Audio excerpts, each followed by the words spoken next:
sou o Dr. Narcis de Lima e hoje é a 20ª palestra do ciclo Os Artistas e Suas Doenças.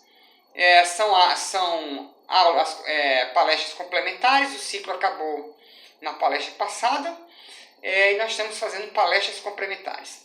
A palestra de hoje, a live de hoje, vai ser Aleijadinho, : a doença misteriosa e sua relação com a obra, tá?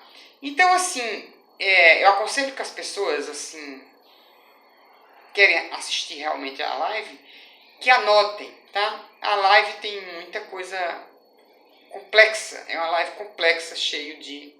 Existem algumas dificuldades para a gente estudar Aleijadinho. Uma delas seria a questão histórica. Então, Aleijadinho tem a questão dos documentos, tá? Os documentos, a gente não sabe se Aleijadinho é de 1730 ou se é de 1738. Então, alguém encontrou o documento de óbito e, vendo a data retroativa, fez as contas e que Aleijadinho não era de 1730, e sim de 1738. Vai até 1814. Então, ele vai viver ali nesse período, século XVIII, século XIX. Essa é uma dificuldade. Outra dificuldade que a gente tem é a mitologia que foi feita em cima de Aleijadinho, dizendo assim, então, tudo que é obra de Aleijadinho, tudo que é obra se encontrou, então existem realmente muitos mitos, como se só existisse Aleijadinho naquele tempo para fazer aquele monte de obra. O outro seria, que nos interessa, seria o diagnóstico da doença de Aleijadinho. Quer dizer, são de 10 a 15 diagnósticos que entram no diagnóstico da doença de Aleijadinho. Essas são algumas dificuldades de se estudar a obra. O outro seria as fontes, quer dizer, nós só temos uma fonte fidedigna, que é Rodrigo Bretas, que faz a obra Notas sobre o Aleijadinho, 40 anos depois da morte do Aleijadinho. Então, Aleijadinho nasceu ali em Ouro Preto, e o pai dele também, a gente não sabe se o pai dele realmente o nome dele é Francisco, Emanuel Francisco. Depois da morte dele foi encontrado uma foto, né? Então, muito que a gente sabe, tudo que a gente sabe praticamente do Aleijadinho se deve a Rodrigo Bretas. Rodrigo Bretas, ele era filósofo, era retórico, era do História Geográfico, se meteu com a política. Então, Aleijadinho foi crescendo ali, sua infância, adolescência. Quando chegou na adolescência, foi ter que exercer, como toda pessoa, um ofício. Então, ele foi ser o quê? Foi ser escultor e arquiteto. Foi trabalhar nas igrejas, fazer frontispícios e portadas, decorações de igrejas, certo? Então, ele, nessas igrejas, ali, Sabará, Ouro Preto, Mariana e Congonhas do Campos, tá? Ali foi que ele fez a obra dele, né? As obras mais importantes de Aleijadinho estão em São João del Rei e Congonhas do Campos, tá? Mas a gente vai falar mais à frente. Quando ele vai chegar ali, a obra de Aleijadinho, nessa época, era uma obra caracterizada por ser uma obra serena e equilibrada. Só que em 1777, portanto, com 47 anos, Aleijadinho vai contrair uma doença, tá? Então, dentro dessas hipóteses diagnósticas que pode levar à doença, nós temos essas que eu vou citar agora. Uma seria que Aleijadinho tinha um problema chamado cardina, tá? A cardina era, depois que ele ficou doente, ele procurou uma benzedeira, seria um macerado de plantas, de cervos, que era uma planta da época. Então, Bretas conta que depois que ele ingeriu essa planta, ele ficou doente. Essa é uma hipótese. Outra hipótese seria que Aleijadinho teria uma doença chamada bolba. A bolba era uma infecção que a pessoa ficava com os ossos encurvados, os ossos longos, mas a bulba não compromete a parte nervosa, tá? Então, é uma hipótese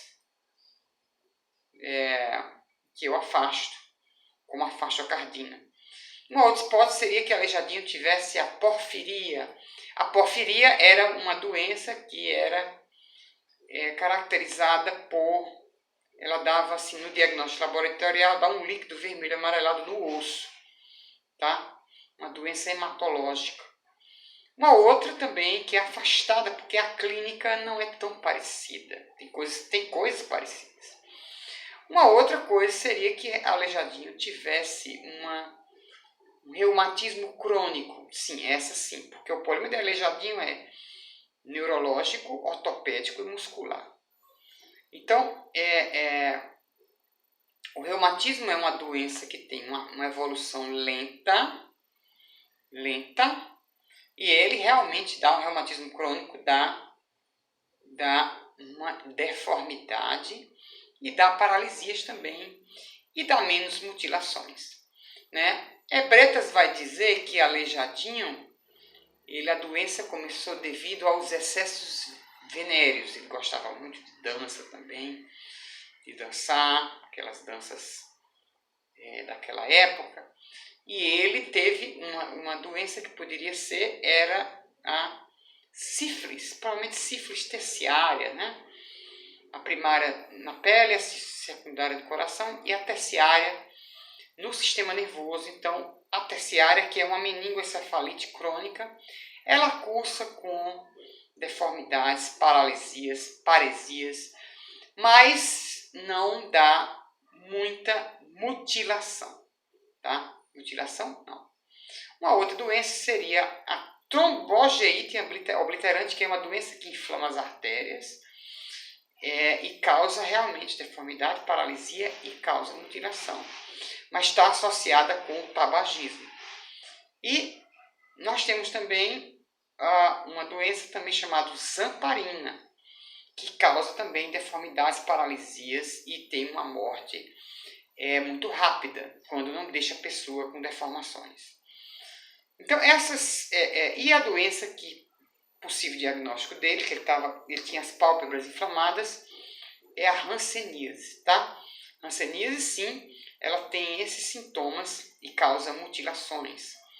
Então, ela anestesia o nervo, depois o nervo espessa, dá paralisias, dá parestesias, dá deformidades e dá mutilações. Então, os dedos dos pés de Aleijadinho não tinha nenhum dedo dos pés.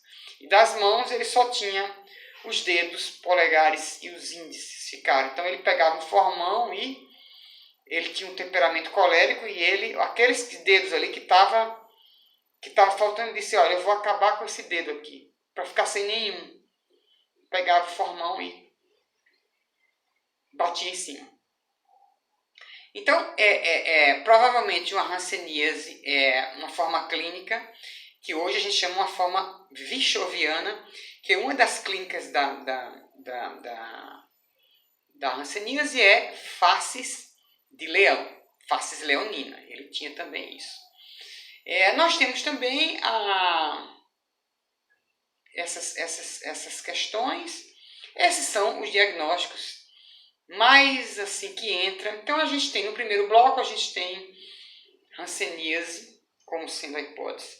No segundo bloco a gente tem como outras 3 hipóteses diagnósticas, trombogeite obliterante, zamparina e sífilis terciária. Essas seriam as doenças mais envolvidas numa possível hipótese diagnóstica. A gente pode ter um reumatismo gotoso também, alguns advogam. Então, esse tipo de doença, quer dizer, a obra de Aleijadinho, ela era uma obra que era uma obra serena, equilibrada, tá? Antes da doença, e depois passou a ser uma obra expressionista, gótica e caracterizada pela monumentalidade, grandiosa. Então, ele vai ter, de 1777 até 1814, ele vai ter 3 fases. Na primeira fase, ele vai se acostumar com a doença. Na segunda fase, ele vai ser o auge dele, né? O auge. Então, vai de 77 a 96, é a primeira fase. A segunda fase vai de 96 a 1805. Essa fase vai ser em Congonhas do Campo. Então, na primeira fase de Congonhas do Campo, de 1796 a 1799, Aleijadinho vai fazer os Passos da Paixão. São 7 Passos da Paixão, de uma perfeição anatômica incrível, onde ele vai trabalhar ali com a média de, quer dizer, como ele ficou muito deformado, Aleijadinho, ele tinha uma proteção de ferro nas mãos e tinha também um suporte para ele andar. Ele também quase não podia andar, ele tinha que ser ajudado. E ele, na verdade, deixou de andar. Ele era muito feio, ficou muito deformado, tinha medo das pessoas e ele preferia sair tarde da noite para fazer essas obras, para que as pessoas não o vissem. Tinha um escravo, inclusive, que quase deixou de trabalhar com ele, que disse que ele era uma monstruosidade de feio. Então, nessa fase aí, a perfeição anatômica estava grandiosa, quer dizer. E Aleijadinho estava muito religioso, mais do que nunca. Então, ele ia para a igreja de Matozinhos e ali ele ficava lendo o Velho Testamento. Então, ele estava muito religioso, né? E, na verdade, ali naquela fase, nessa primeira fase, ele está trabalhando com a madeira. Então, a madeira se adequa ao temperamento colérico. Quando a gente chega na fase dos profetas do adro, que são a fase dos 12 profetas de pedra-sabão. Então, o Aleijadinho deixa a madeira e vai trabalhar com pedra-sabão. A pedra-sabão ela é uma substância que ela tem um efeito de pirita, né? Ela solta essa substância chamada pirita. Mas, como o Aleijadinho não tinha o mármore, ele criativamente disse, olha, eu vou utilizar a pedra-sabão para fazer esses profetas do adro. Então, nessas obras, quem vê as obras, inclusive as pessoas da época que viram obras de Aleijadinho, 3 estrangeiros, um Augusto Santilari, que era um botânico, ele dizia que se tratava de uma obra de uma pessoa de inspiração de gênio, mas que não tinha o preceito da arte. Essas 3 pessoas, um outro barão de Esweger, ele também falou isso, e outras pessoas falaram que Aleijadinho, elogiando a inspiração do gênio, muito mais que a obra, que é uma outra discussão também, se as obras de Aleijadinho realmente eram grandiosas. Eu chego à conclusão que a obra, o homem é maior do que a obra. Então, o gênio é maior do que a inspiração da obra. O gênio, ele ultrapassou a obra, tá? Então, nessa obra, assim, nessa segunda fase, houve muita gente que criticou Aleijadinho por as questões, os defeitos anatômicos nos profetas eram imensos. Aleijadinho, na época dele, ele não foi citado, ele apareceu despercebido. Nem Cláudio Manuel da Costa, por exemplo, cita Aleijadinho, as pessoas da época, os inconfidentes. Então, é muito provável que uma coisa que se advoga muito, é que a obra de Aleijadinho, seja realmente, esses profetas sejam inspirações nos inconfidentes. É muito provável, porque Aleijadinho não teve contato com inconfidentes, e os inconfidentes também não lembraram muito de Aleijadinho. É muito pouco provável. Mas assim, Gilberto Freire, muito inteligentemente, na primeira fase, ele por exemplo, fazia, nos passos da flagelação, ele fazia os soldados romanos. Então, toda vez que ele pintava um homem branco, Gilberto Freire dizia que era o ressentimento do mulato. Então, ele tinha o ressentimento do mulato com ele. Então, eu também concordo com isso. Ele, na verdade, ele tinha... Então, ele pintava... Então, na segunda fase, essa psicologia, ela exacerbou muito mais. Essa psicologia de Aleijadinho estava... Essa coisa colérica, essa questão anatômica, ela foi exacerbada por uma somatória de coisas. Por exemplo, Aleijadinho estava com 70 anos. Esse é um fator. Estava bem velho. Uma outra seria a troca do material. Ele estava trabalhando com pedra-sabão. Então, a madeira tinha se adaptado ao tipo colérico dele, mas a pedra-sabão não. A pedra-sabão deixava ele mais colérico ainda. Então, isso é uma segunda fase. Essas pessoas, os profetas, o aleijadinho diferente da primeira fase, que ele estava pensando em religião, em Cristo. Na segunda fase, ele estava inspirado em alguém, que não eram os inconfidentes, na minha opinião. Mas ele estava inspirado, tipo assim, a ressentimento, alguma coisa. Então, muita gente quer associar esses profetas, Jonas, Jeremias, Abacuque, outros, a pessoas. Então, um era chinesinho, o outro era Moisés, o outro está inspirado. Quer dizer, eu não acho uma coisa que se consiga chegar a um resultado quando a gente tenta associar esses 12 profetas a pessoas, sejam bíblicas ou sejam qualquer coisa.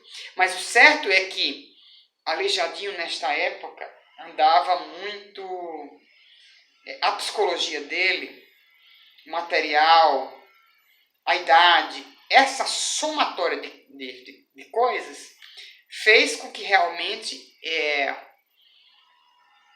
o Aleijadinho da segunda fase, a gente vê na obra uma obra que já não tem uma obra que tem problemas de anatomia. Essa aqui é Então, esse é o legado do Aleijadinho, né? O Aleijadinho tem o seu momento áureo entre 1796 a 1805. De 1796 a 1799, ele faz as estátuas dos Passos da Paixão, que tem uma perfeição anatômica, e estava ali muito mais concentrado, e o mundo muito religioso estava muito forte em Aleijadinho. Quando a gente vai, essa segunda fase vai de 1799 a 1805. Nessa fase, como eu falei, Aleijadinho estava, os profetas do adro, os profetas de pedra-sabão, no número de 12, eles foram muito criticados por questões dos problemas anatômicos, tá? Então, assim, esse foi o momento. Nessa fase que durou 3 anos com mais 6 anos, dá 9 anos, essa fase foi o grande momento, foi o auge da carreira de Antônio Francisco Lisboa, tá? E existe, claro, muitas coisas que se falam de Antônio Francisco Lisboa. Uma coisa que se fala, por exemplo, esse rapaz, o Bretas mesmo falava isso. O Bretas dizia assim, dizia que o Aleijadinho, ele era, que é a mesma coisa das pessoas que vegetavam. Dizia que o Aleijadinho tinha inspiração do gênio, mas faltava o preceito da arte, né? Então, ele na verdade tinha, então um cara falou assim, disse que Aleijadinho, hoje, trabalhar em uma igreja já é complicado, agora imagine aquele homem trabalhar em 30 igrejas. Olha só, quer dizer, em uma já é complicado, agora imagine em 30. Então, esse lado realmente esse é o legado. Nesses 9 anos, Aleijadinho vive. Então, essa última fase vive o seu auge e ali ele deixa seu legado maior. Então, 1777 a 1796, que dá ali, quer dizer, 77 com a 96, dá quase 20 anos, primeira fase, 19 anos. Uma segunda fase que dura 9 anos e uma terceira fase que dura mais 9 anos. Né? 9 anos e 17 anos. Então, ali ele fecha. São essas 3 fases que estão ligadas quer dizer, ele vai passar quase 40 anos com a doença. Então, aquela maneira de andar. Nos Passos da Paixão, são basicamente 40 pessoas que acompanham ele. Então, se criou também mitos sobre Aleijadinho. Um dizia que Aleijadinho era toda a obra, quer dizer, bastava surgir uma obra ali nas cidades históricas de Minas. É do Aleijadinho. Então se criou muito essa obra. Tem gente que duvida, inclusive, um pesquisador disse que depois de anos e anos acreditando em Bretas, ele não acreditava mais em Aleijadinho e não acreditava mais na obra de Bretas. Eu acho uma hipótese muito provável, porque a psicologia de Bretas é uma psicologia muito ética, muito tranquila e uma boa. Ele é um filósofo, ele é um retórico. E o livro dele, a descrição que ele faz, é muito bem feita, a descrição clínica, entendeu? É uma descrição muito bem feita. Inclusive, no diagnóstico a gente também tem o humor gálico escorbútico, que o escorbútico podia estar associado com essa doença. O escorbuto era uma doença dos marinheiros que dava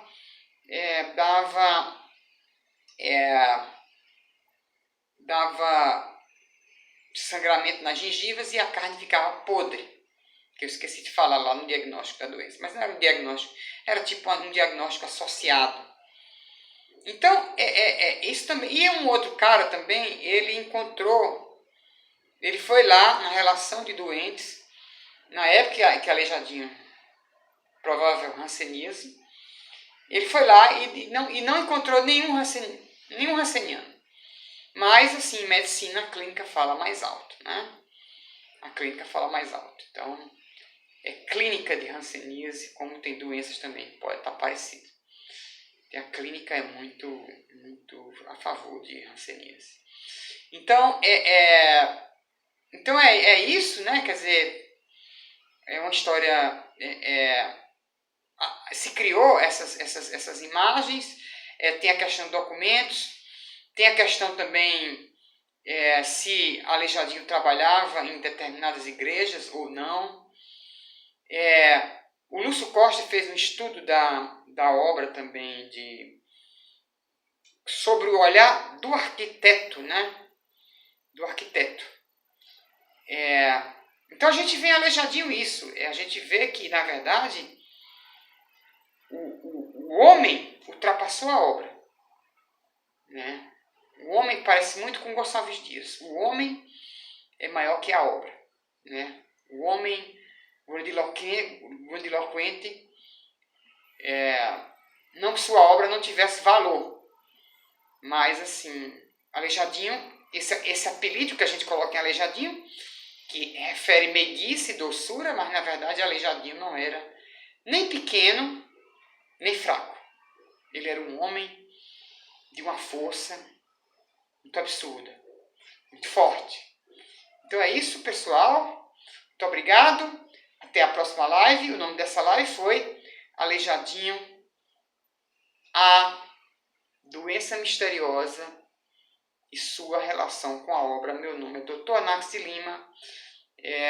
Meu canal no YouTube é Dr. Anax Sagras Vassili. Eu estou falando de São Luís. Meu WhatsApp é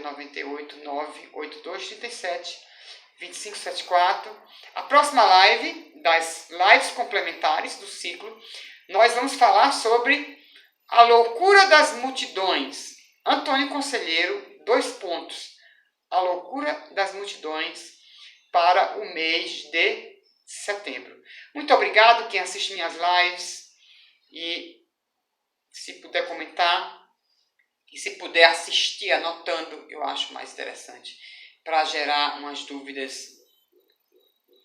Acho que as dúvidas ficam mais interessantes. Muito obrigado e até a próxima.